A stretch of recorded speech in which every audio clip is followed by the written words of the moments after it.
Paul talks about his own struggle with sin. I say all this because I want you to understand being dead to sin doesn't mean sin is dead to you, okay? Paul didn't say sin died to you, you died to sin. It doesn't mean you don't commit sins. It doesn't mean you don't desire sins. Here's what they're saying. You don't live in a lifestyle of sin. You don't continue in sin. How are we, he said, who are dead to sin, continue in sin? John says the same thing.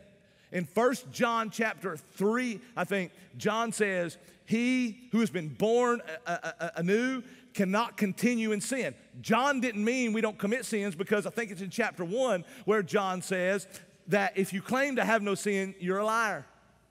You're a liar.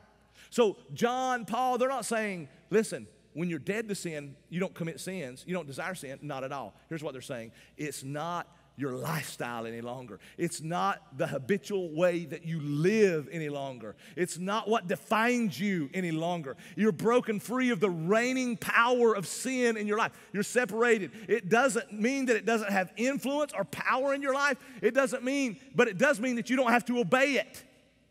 It does mean that you're set free from its controlling reign, and that you're not any longer living in a lifestyle of habitual sin.